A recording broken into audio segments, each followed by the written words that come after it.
South ఇండియాలోని అతి తక్కువ ధరలకి రత్నాలనందించే ఏకైక సంస్థ 6JVR. ఢిల్లీలో పొల్యూషన్ విపరీతంగా పెరిగిపోయింది. ఎంత అంటే ఒక్కరోజు కనుక ఢిల్లీలో ఉంటే దాదాపు 10 సిగరెట్లు కాల్చినంత భయంకరమైన పొల్యూషన్ అనమాట. అంటే అంత డ్యామేజ్ అవుతుంది. సో ఇంత పొల్యూషన్కి కారణం ఏంటి? అసలు కొన్ని ఏరియాస్లో అయితే ఉండాల్సిన దానికంటే చాలా విపరీతంగా ఉందని చెప్తున్నారు. గాలిలో నాణ్యత పరిమాణాలు అసలు ఏమాత్రం లేవని చెప్తున్నారు. సో ఇలా అయితే ఎలా రాబోయే రోజుల్లో మరింత అధ్వాన్నంగా పరిస్థితి తయారవుతుంది కదా. దీని మీద మనతో మాట్లాడడానికి pollution control board senior scientist అయినటువంటి ప్రసన్న కుమార్ గారు ఉన్నారు. ఒకసారి సార్తో మాట్లాడదాం. సీనియర్ సోషల్ సైంటిస్ట్ ఆయన మాట్లాడదాం. సార్ నమస్తే అండి. నమస్తే అమ్మా. సార్ ఏంటి అసలు ఢిల్లీ పరిస్థితి? చాలా అధ్వాన్నంగా అయిపోయింది, ఘోరంగా ఉంది. అసలు గాలిలో నాణ్యత అనేదే లేదు, విపరీతమైనటువంటి పొల్యూషన్ ఉందని చెప్తున్నారు. దీనికి అక్కడ ఉన్నటువంటి వెహికల్సా, లేకపోతే వాతావరణ పరిస్థితులా, లేకపోతే అక్కడ ఉన్నటువంటి ఫ్యాక్టరీసా, అసలు ఏ రకంగా చూడాలి సార్? ఇప్పటికే వెహికల్స్లో చాలా వాళ్ళు రకరకాలైనటువంటి డెసిషన్స్ తీసుకుంటున్నారు. ఆడ్ నెంబర్స్లో కొన్ని వెహికల్స్ రావాలి, odd numbers vehicles alternate days, even numbers alternate days, ఇట్లా రకరకాలుగా చేస్తూనే ఉన్నారు ప్రయోగాలు.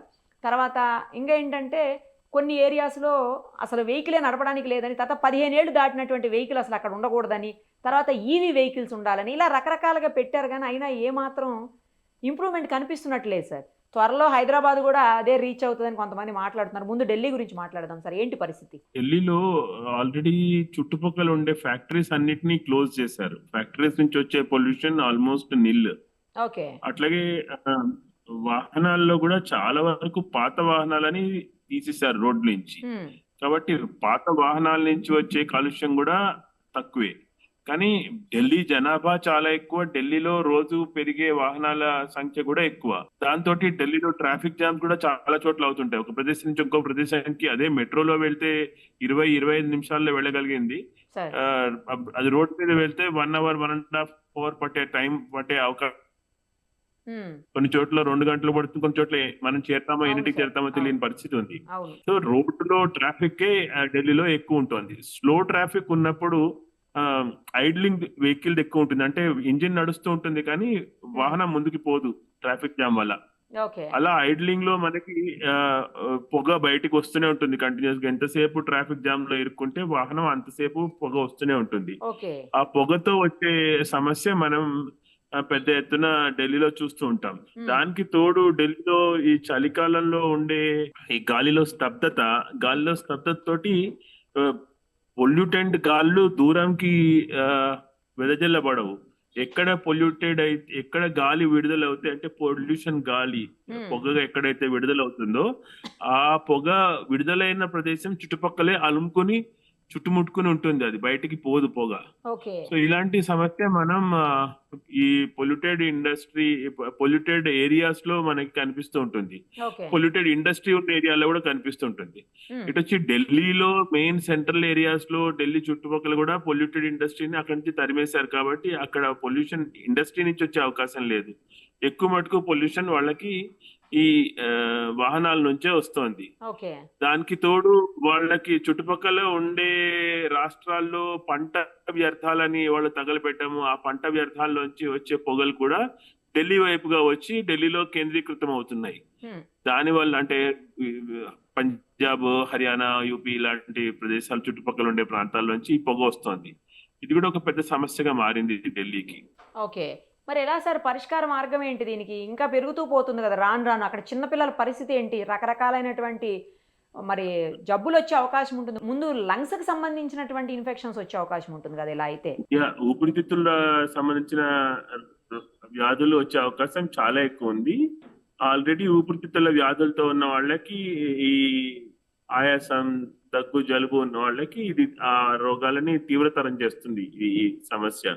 సో అంటే వాళ్ళు ఈ మాస్కులు పెట్టుకోవడం కానీ, లేకపోతే ఎయిర్ ప్యూరిఫైర్స్ పెట్టుకోవడం కానీ, అంటే ఇంట్లో రూమ్ లో ఎయిర్ ప్యూరిఫైర్ పెట్టుకున్న తర్వాత మనకి ఏ ప్రాంతంలో వాళ్ళు ఉంటున్నారో ఆ ప్రాంతాల్లో ఇంటి వైజ్ ఎయిర్ ప్యూరిఫైర్ పెట్టుకోవాల్సి వస్తుంది. ఇది వరకు వాటర్ ప్యూరిఫైర్ పెట్టుకుని నీళ్ళని శుభ్రం చేసుకున్నట్టే ఎయిర్ ప్యూరిఫైర్ పెట్టుకుని డస్ట్ పార్టికల్స్ అన్ని అది పీల్చుకునేటట్టు చేసి అది దాంట్లోంచి ఫిల్టర్ చేసి గాలిని వదిలేటట్టుగా చేసుకోవాలి. అలా చేసినప్పుడే మనకి ఇళ్లలో ఎస్పెషల్లీ శ్వాసకోశ వ్యాధులతోటి బాధపడే వాళ్ళు ఈ ఉబ్బసం వ్యాధితోటి బాధపడే వాళ్ళకి కొంచెమైనా దాంట్లోంచి నిష్కృతి దొరుకుతుంది, కొంచెం దాంట్లోంచి బయటకు వచ్చే అవకాశం ఉంటుంది.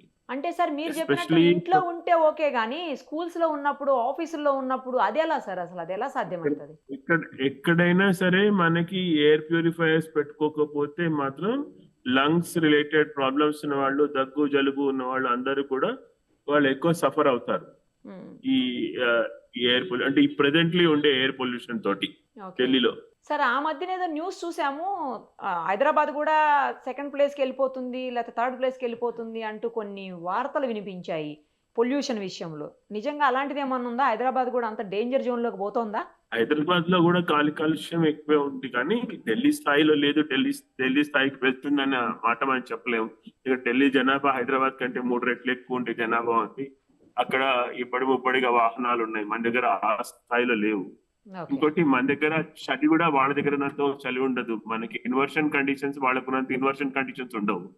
అట్లాగే మనకి చుట్టుపక్కల ప్రాంతాల్లోంచి పంట వ్యర్థాలు తగలబెడితే వచ్చే దుమ్ము ధూళి అవి మనకి వచ్చే అవకాశం లేదు.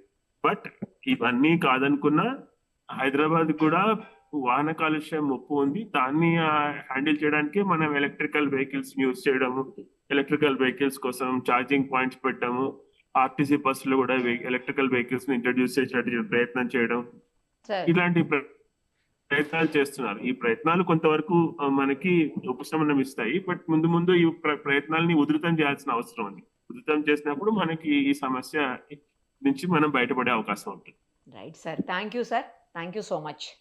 నమస్కారం. మరిన్ని అప్డేట్స్ కోసం నిరుపమ సుమన్ టీవీ ఇన్స్టా పేజ్ని ఫాలో చేయండి. సుమన్ టీవీలో మీ పర్సనల్ అండ్ బిజినెస్ ప్రమోషన్స్ కోసం కింది నెంబర్కి కాంటాక్ట్ చేయండి.